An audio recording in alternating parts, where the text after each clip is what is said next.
Assalamualaikum warahmatullahi wabarakatuh. Waalaikumsalam warahmatullahi wabarakatuh. Selamat siang dan salam sejahtera untuk kita semua. Yang saya hormati Bapak Ibu semua peserta rilis pada hari ini 1 Oktober 2020, di mana seperti biasa awal bulan Badan Pusat Statistik Provinsi Jawa Timur melakukan rilis data-data berkaitan dengan inflasi atau indeks harga konsumen, kemudian juga nilai tukar petani, nilai tukar nelayan, dan pariwisata. Untuk selanjutnya, untuk perkembangan inflasi. Jadi, inflasi yang dirilis pada hari ini adalah kondisi bulan September 2020. Dari hasil pengamatan terhadap fluktuasi harga konsumen gabungan pada 8 kota IHK di Jawa Timur, baik itu di pasar tradisional maupun di pasar modern, pada bulan September 2020 ini mengalami deflasi sebesar 0,15%, ya, atau negatif 0,15%. Kemudian inflasi tahun kalender di Jawa Timur pada bulan September 2020 sebesar 0,74%, serta inflasi tahun ke tahun year on year-nya 1,3%. Kemudian dari hasil pengamatan di masing-masing kabupaten kota yang IHK yang ada di Jawa Timur pada bulan September 2020 ini, tercatat 7 kota mengalami deflasi dan 1 kota mengalami inflasi, yaitu kota Kediri yang mengalami inflasi sebesar 0,15%. Deflasi terbesar terjadi di kota Probolinggo sebesar 0,35%, kemudian diikuti oleh kota Surabaya, deflasi 0,18%, Banyuwangi, deflasi 0,17%, Kabupaten Sumeneb, deflasi 0,12%, Kota Malang 0,05%, sedangkan untuk Kota Madiun, deflasinya 0,02%, dan Kota Jember, deflasinya 0,01%. Kemudian kalau kita lihat inflasi tahun kalender tertinggi, untuk bulan September 2020 terjadi di Kota Kediri dan Kabupaten Jember sebesar 1,2%, sebesar 0,64%. Sementara untuk inflasi tahun ke tahun, year on year-nya, tercatat inflasi tertinggi terjadi di Kota Kediri sebesar 2%, serta terendah di Kota Malang sebesar 1,22%. Selanjutnya kita lihat dalam kurun waktu 3 tahun terakhir, ini menunjukkan bahwa pada bulan September 2020 ini nilai inflasi secara mantumannya bulan ke bulan ini sebesar minus 0,15% atau mengalami deflasi sebesar 0,15%, dan merupakan deflasi bulanan terbesar selama kurun waktu 3 tahun terakhir, di mana 2018 deflasinya sebesar 0,01%, 2019 deflasinya 0,07%. Sedangkan perhitungan secara tahun kalender untuk bulan September 2020 tercatat inflasi sebesar 0,74% yang juga merupakan inflasi tahun kalender terendah dalam 3 tahun terakhir, di mana 2018 inflasinya 1,78%, 2019 inflasinya 1,38%. Kemudian selanjutnya pada slide berikutnya kita bisa melihat andil dan tingkat inflasi menurut kelompok pengeluaran ya, maupun menurut komponen energi dan bahan makanan. Yang pertama terkait dengan andil inflasi kelompok pengeluaran. Jadi andil inflasi kelompok pengeluaran pada bulan September 2020 ini terbesar pada kelompok perlengkapan, peralatan, dan pemeliharaan rutin rumah tangga yang sebesar 0,02%, serta diikuti kelompok pendidikan sebesar 0,01%. Sedangkan kelompok yang mengalami deflasi, yaitu kelompok makanan, minuman, dan tembakau, dengan andil deflasi sebesar 0,10%, serta kelompok transportasi dengan andil deflasi sebesar 0,08%. Jadi beberapa kelompok pengeluaran yang tercatat memiliki andil inflasi ataupun andil deflasi ini sangat kecil ya, yang 0,00% ini. Jadi pada kelompok-kelompok tersebut bukan berarti tidak memiliki andil terhadap inflasi maupun deflasi, namun kelompok tersebut memiliki andil di bawah nilai 0,005%, sehingga dalam pembulatan dua angka di belakang koma menjadi 0,00%. Kemudian pada kategori ini ya terdapat kelompok kesehatan, kelompok informasi dan komunikasi dan jasa keuangan yang tercatat memiliki andil deflasi yang sangat kecil.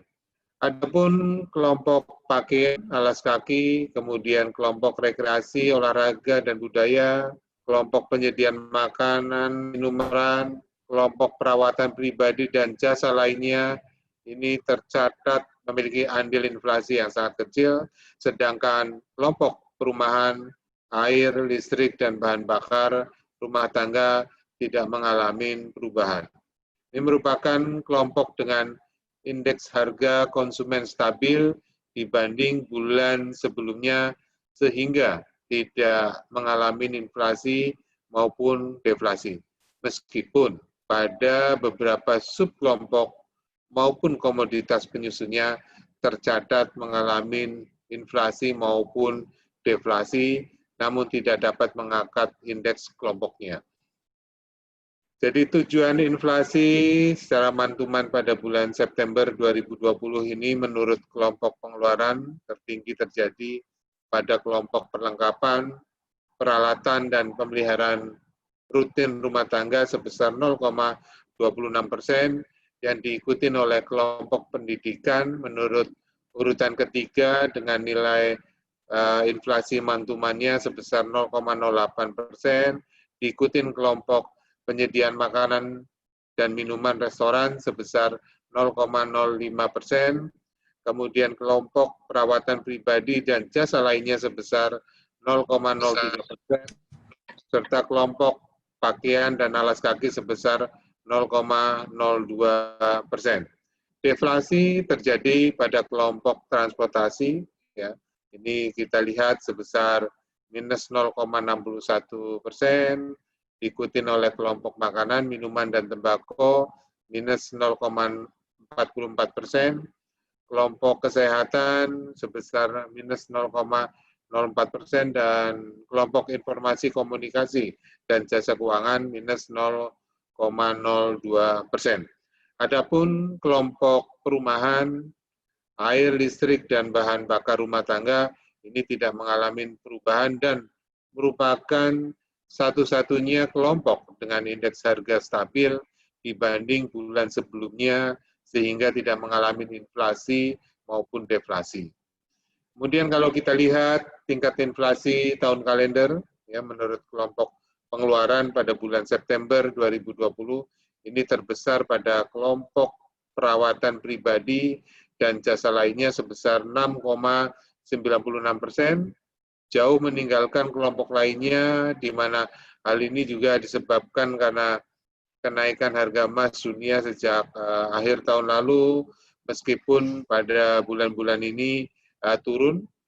Kelompok yang juga memiliki inflasi tahun kalender cukup besar pada periode tersebut meliputi kelompok kesehatan ya, sebesar 1,4%, kemudian kelompok penyediaan makanan dan minuman restoran sebesar 1,24%, kelompok perumahan, air, listrik, dan bahan bakar rumah tangga sebesar 1,14%,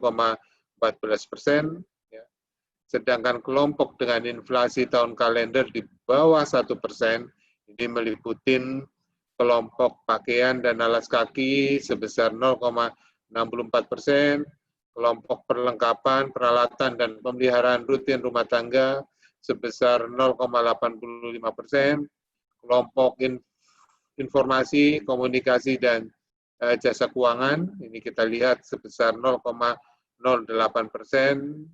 kelompok pendidikan sebesar 0,6%.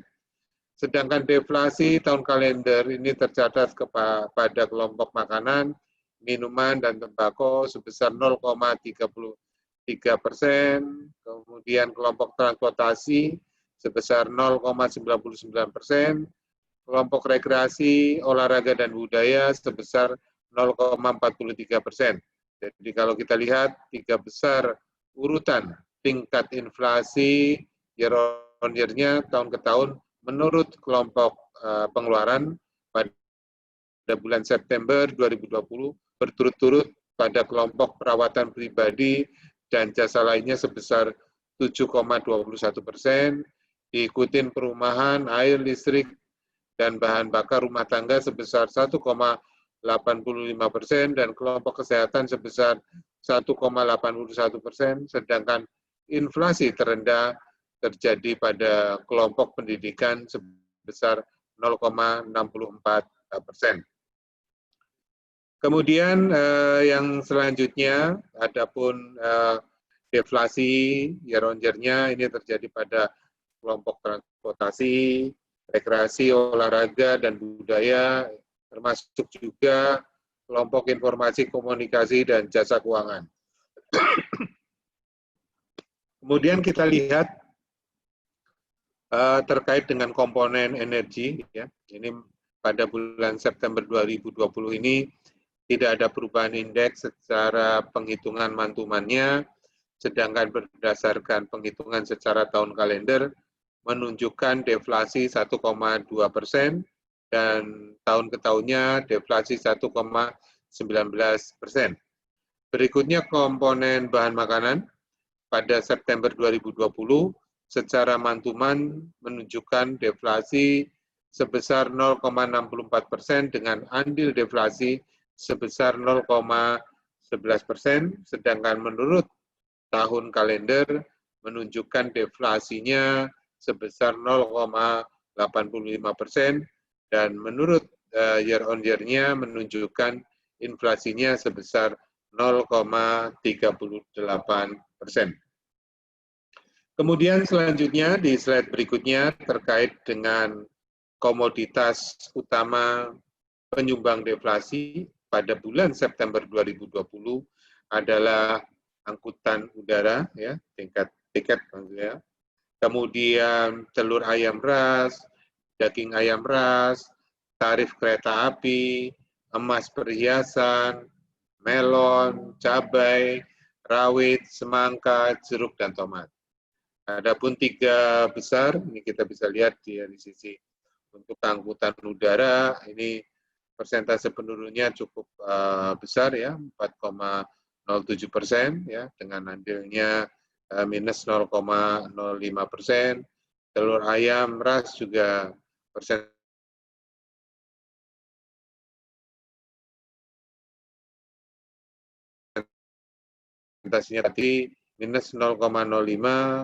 Demikian juga dengan daging ayam ras yang memiliki persentase penurunan harga sebesar minus 4,48% dengan andil sebesar minus 0,05%. Ya, untuk lebih lengkapnya bisa dilihat.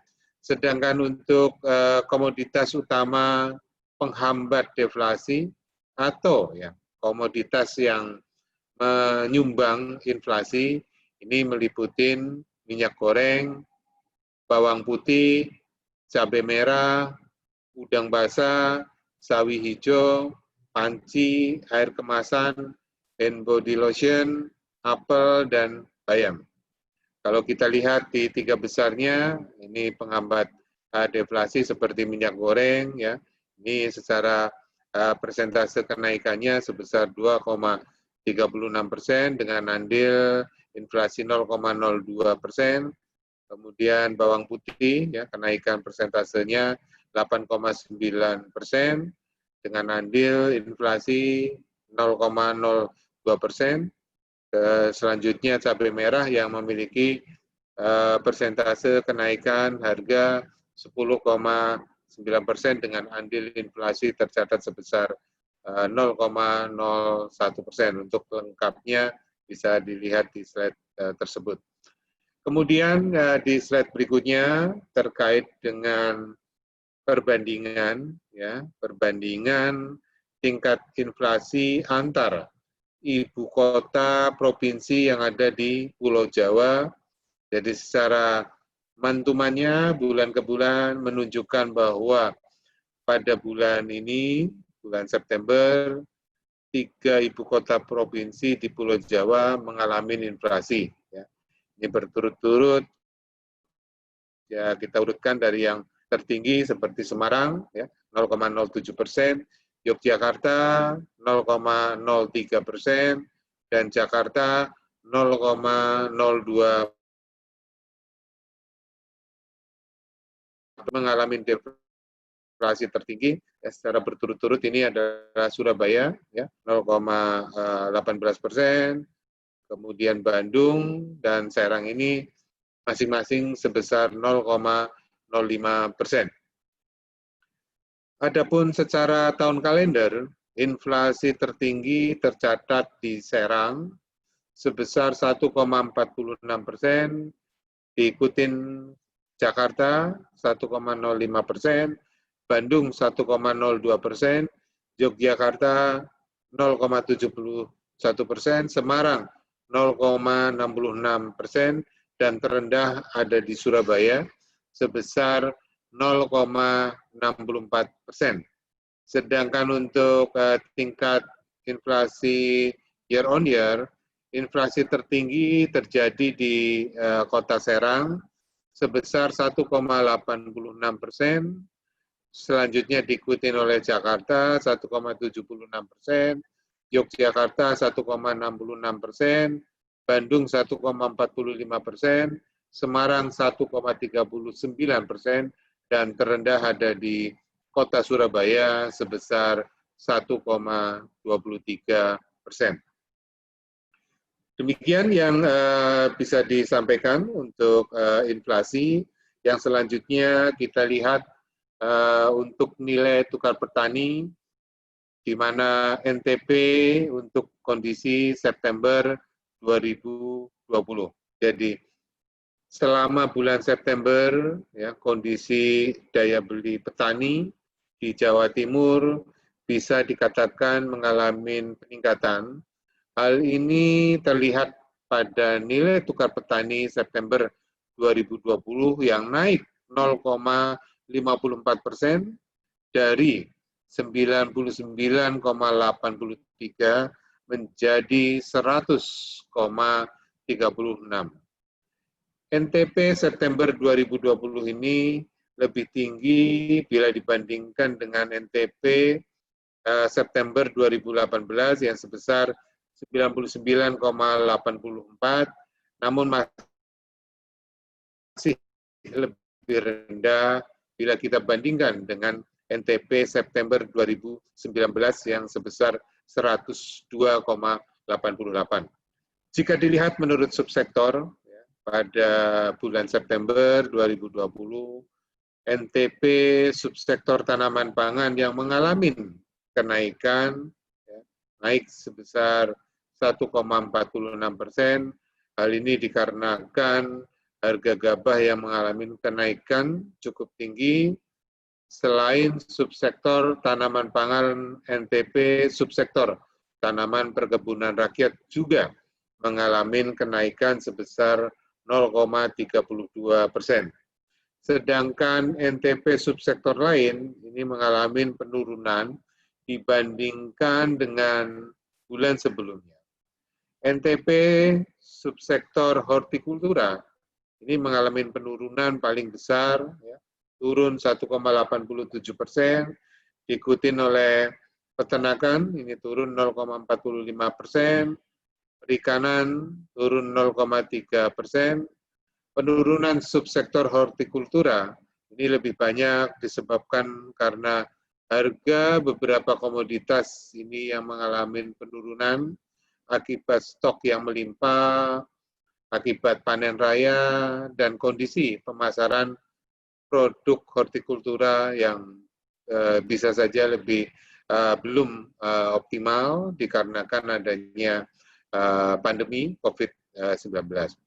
Kemudian di slide berikutnya kita lihat dan kita bandingkan di slide berikutnya terkait dengan membandingkan September 2019, di mana perkembangan NTP September 2020 atau year on year-nya ini mengalami penurunan sebesar 2,44%, sedangkan NTP bulan September 2020 dibandingkan dengan Desember 2019 atau kita namakan dengan kalender, ya, ini mengalami penurunan sebesar 2,86%. Jadi secara rinci untuk NTP masing-masing subsektor dapat dilihat pada slide paparan tersebut. Kemudian kita lihat di slide berikutnya terkait dengan 10 komoditas utama yang menyebabkan kenaikan indeks harga yang diterima petani pada bulan September 2020. Yang pertama adalah gabah, ini yang mengalami kenaikan harga sebesar 0,74% dan memberikan andil ya, 0,53%, diikuti jagung, bawang merah, tembakau, cabai merah, buncis, sapi perah, ketimun, sawi hijau, dan kelapa. Sedangkan untuk 10 komoditas utama yang menghambat kenaikan indeks harga yang diterima petani, yang pertama adalah cabai rawit, ini mengalami penurunan sebesar 1,3% dan memberikan andil minus 0,25%, diikuti kentang, telur ayam ras, tomat, tebu, sapi potong, apel, cengkeh, ketela rambat, dan ayam ras pedaging. 10 komoditas utama yang mengalami kenaikan dan penurunan indeks harga secara rinci bisa dilihat pada slide tersebut. Kemudian yang selanjutnya terkait dengan komoditas utama yang memberikan dorongan kenaikan indeks harga yang dibayar petani pada September 2020 yang mempunyai peran terbesar adalah bawang putih. Ini yang mengalami kenaikan harga sebesar 18,2% dan memberikan andil 0,05%, diikuti ketimun, minyak goreng, tongkol, rokok kretek, filter, bibit bawang merah, kemudian kelapa tua, cabai merah, sawi hijau, dan bandeng. Sedangkan untuk komoditas utama yang menghambat kenaikan indeks harga yang dibayar petani pada September 2020 yang mempunyai andil paling besar adalah telur ayam ras, ya, yang mengalami penurunan 7,71% dan memberikan andil minus 0,1%, ya, diikuti oleh daging ayam ras, tomat sayur, cabai rawit, bakalan sapi, ya, umur yang di atas 12 bulan, semangka, kacang panjang, gula pasir, beras, dan jeruk. Jadi 10 komoditas utama yang mengalami kenaikan dan penurunan indeks harga. Kalau secara lebih rinci lagi bisa dilihat di slide paparan tersebut.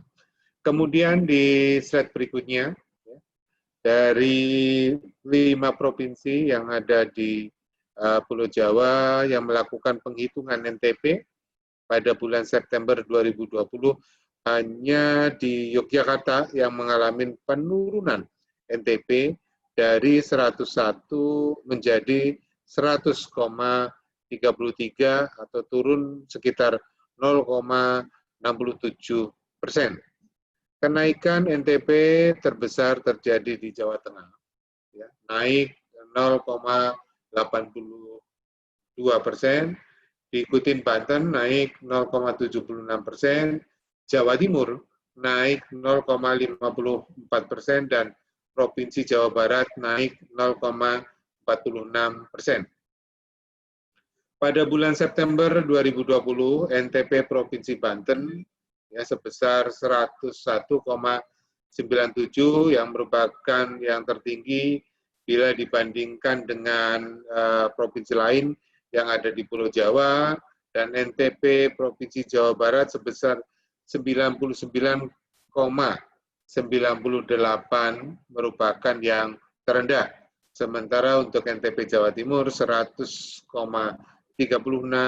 merupakan urutan ketiga dari 5 provinsi yang ada di Pulau Jawa. Kemudian selanjutnya pada September 2020 ya, di mana nilai tukar usaha rumah tangga pertanian atau kita singkat saja NTUP Provinsi Jawa Timur ini naik sebesar 0,33%, ya. Kemudian yang tadinya 99,56 menjadi 99,88. Dari 5 subsektor, hanya subsektor tanaman pangan dan subsektor tanaman perkebunan rakyat yang mengalami kenaikan NTUP, yaitu berturut-turut naik sebesar 1,22% dan 0,2% ya. Subsektor hortikultura mengalami penurunan NTUP paling besar, ya, turun 2,09%. Kemudian subsektor perikanan ya, turun paling kecil, turunnya adalah 0,37%. Demikian yang terkait dengan nilai tukar petani. Selanjutnya adalah nilai tukar nelayan pada bulan yang sama, yaitu bulan September 2020. Jadi kondisi daya beli nelayan yang ada di Jawa Timur pada bulan September 2020 ini menunjukkan posisi yang paling baik selama kurun waktu 3 bulan terakhir, ya, di mana nilai tukar nelayan atau NTN kita singkat, ya, Jawa Timur pada September ini naik 0,17% dari 95,25 di bulan Agustus 2020 menjadi 95,41 pada bulan September 2020. Kenaikan ini disebabkan karena indeks harga yang diterima nelayan ini naiknya 0,11%, sedangkan indeks yang dibayar nelayan malah mengalami penurunan sebesar 0,07%. Dibandingkan dengan NTN Desember ya, atau Desember 2019 itu atau tahun kalender, NTN bulan September 2020 ini turun sebesar 2,65%, sedangkan bila dibandingkan dengan bulan September 2019, year-on-year-nya NTN September turun 4,86%. Selama 3 tahun terakhir, NTN bulan September 2020 masih merupakan yang terendah, di mana NTN September sebesar 102,15 dan NTN September 2019 sebesar 100,29. Bahkan secara umum ini kita lihat sampai dengan bulan September ini bisa dikatakan bahwa NTN tahun 2020 relatif paling rendah bila dibandingkan dengan 2 tahun sebelumnya. kenaikan kembali NTN pada September ini menunjukkan bahwa kondisi daya beli nelayan terus mengalami peningkatan dan relatif membaik selama 3 bulan terakhir. Kemudian di slide berikutnya berkaitan dengan 10 komoditas utama yang mendorong kenaikan indeks harga yang diterima nelayan pada September 2020. Yang pertama adalah tongkol, yang mengalami kenaikan harga sebesar 1,46% dan memberikan andil 0,19%. Kemudian diikutin layang, cakalang, udang laut, kurisi, rajungan, belanak, lemuru, kepiting laut, dan begol. Sedangkan untuk 10 komoditas utama yang menghambat kenaikan indeks harga yang diterima nelayan, posisi pertama didudukin oleh layur, ya, yang mengalami penurunan harga sebesar 4,61% dan memberikan andil minus 0,14%. Kemudian diikutin seperti teri, ikan teri ya, cumi-cumi, gurita, dan kembung, kemudian kakap, tenggiri, kerang, selar, kepiting, air tawar, dan udang. Kemudian 10 komoditas utama yang mengalami kenaikan dan penurunan indeks harga secara rinci bisa dilihat pada slide paparan tersebut. Kemudian selanjutnya 10 komoditas utama yang menyebabkan kenaikan indeks harga yang dibayar nelayan pada September 2020 adalah bawang putih yang mengalami kenaikan harga 18,2% dan memberikan andil 0,03%. Kemudian diikutin ketimun, tongkol, genset atau dompeng, rokok kretek filter, kemudian minyak goreng, cabai merah, emas perhiasan, layang, dan retribusi. Kemudian yang berikutnya, sedangkan 10 komoditas utama yang menghambat, ya, yang menghambat kenaikan indeks harga yang dibayar nelayan pada September 2020, yaitu telur ayam ras, ya, ini turun sebesar 7,71% dengan andil minus 0,06%. Kemudian diikuti daging ayam ras, jaring angkat, kemudian tomat sayur, semangka, cabai rawit, beras, kacang hijau, gula pasir, dan jeruk. 10 komoditas utama yang mengalami kenaikan dan penurunan indeks harga secara rinci dapat dilihat pada slide paparan. Kemudian di slide selanjutnya, dari 6 provinsi di Pulau Jawa yang melakukan penghitungan NTN pada bulan September 2020, hanya 1 provinsi, yaitu Banten, yang mengalami penurunan NTN, ya, turun 0,09%. Provinsi DKI Jakarta merupakan provinsi dengan NTN rendah 93,59, sedangkan provinsi dengan NTN tertinggi adalah di Yogyakarta dengan NTN sebesar 108,76. Kenaikan NTN tertinggi terjadi di Provinsi Jawa Barat, ya, sebesar 2,3%, dan kenaikan NTN terendah ada di Provinsi DKI sebesar 0,14%. Itu yang berkaitan dengan nilai tukar nelayan. Selanjutnya kita lihat perkembangan pariwisata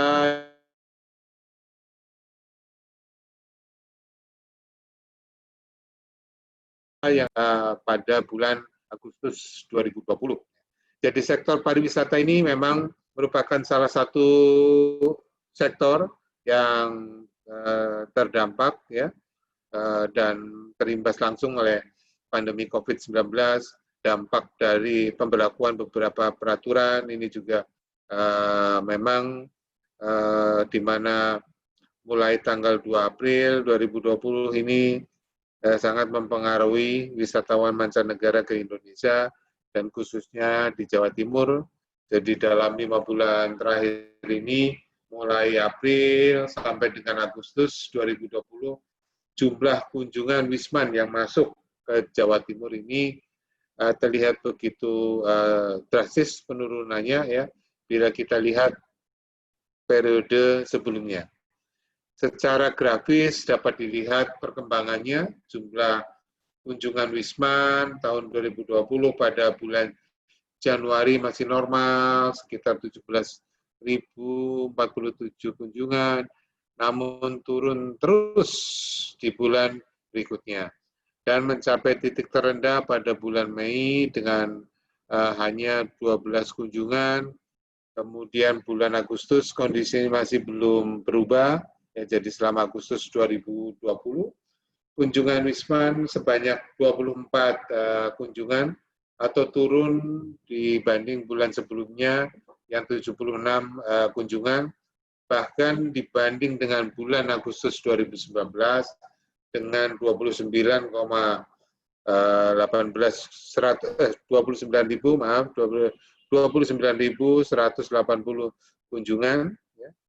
Kunjungan Wisman pada Agustus 2020 ini mengalami penurunan yang sangat tajam sebesar 99,92%. Jadi secara tren masih belum ada tanda-tanda terlihat adanya peningkatan kunjungan Wisman ke Jawa Timur.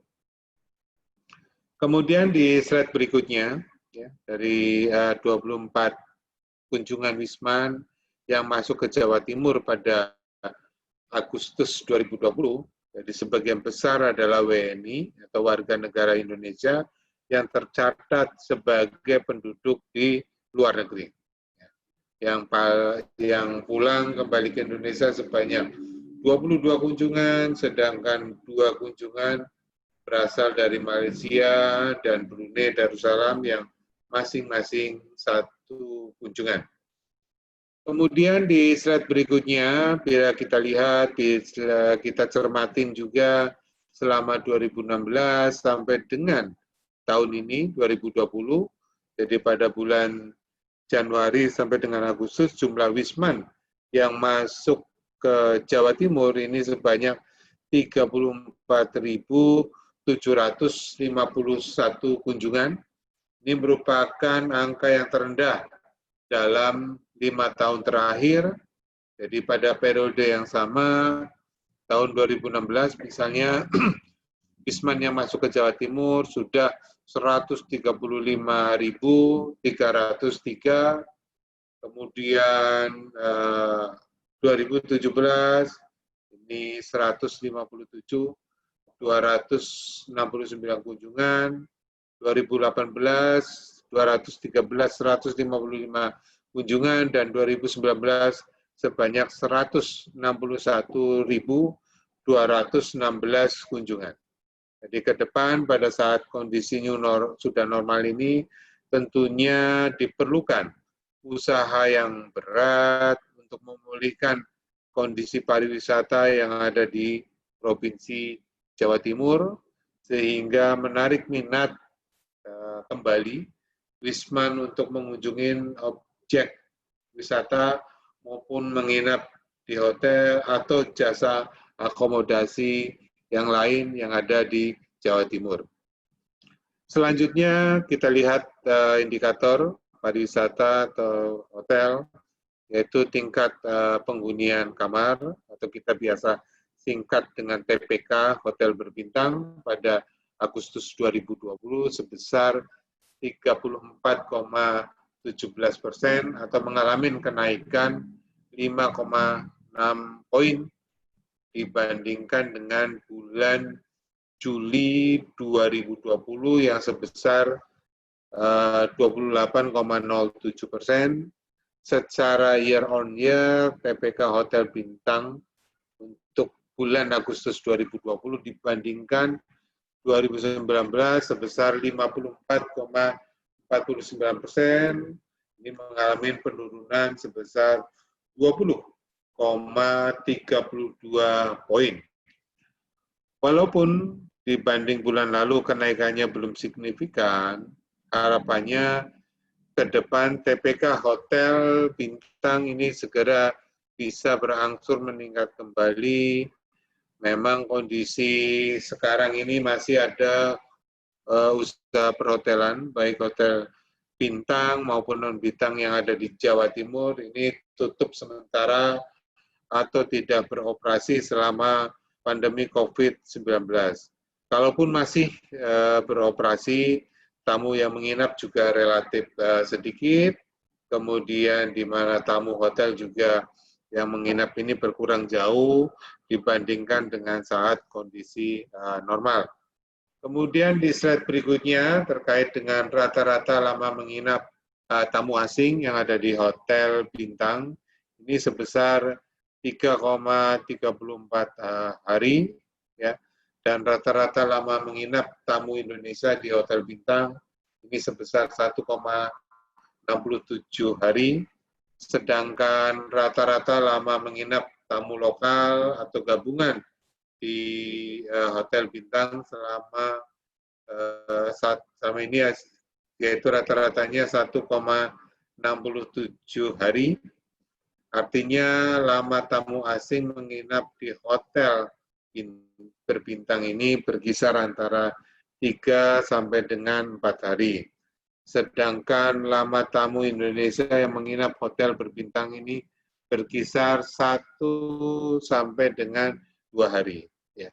Mungkin itu yang disampaikan pada siang hari ini, ya, rilis BPS Provinsi Jawa Timur, yaitu terkait dengan perkembangan inflasi, nilai tukar petani, nilai tukar nelayan, dan pariwisata. Itu yang bisa disampaikan pada siang hari ini. Kemudian sebelum saya tutup, saya atas nama pimpinan BPS Provinsi Jawa Timur beserta seluruh jajaran BPS Kabupaten Kota yang ada di Jawa Timur mengucapkan terima kasih atas terselenggaranya sensus penduduk 2020, di mana penduduk pada bulan September ini tercatat oleh petugas sensus. Ya, harapan kami mudah-mudahan data yang dihasilkan ini ya mudah-mudahan sudah sesuai dengan apa yang kita inginkan bersama, ya. Dan sekali lagi terima kasih atas bantuannya selama ini, terutama juga teman-teman media yang selalu menyuarakan dan selalu mempublish terkait dengan sensus penduduk 2020 yang ada di Jawa Timur. Demikian yang bisa saya sampaikan pada siang hari ini. Terima kasih atas kehadiran dan perhatiannya. Wassalamualaikum warahmatullahi wabarakatuh. Wassalamualaikum warahmatullahi wabarakatuh dan selamat siang.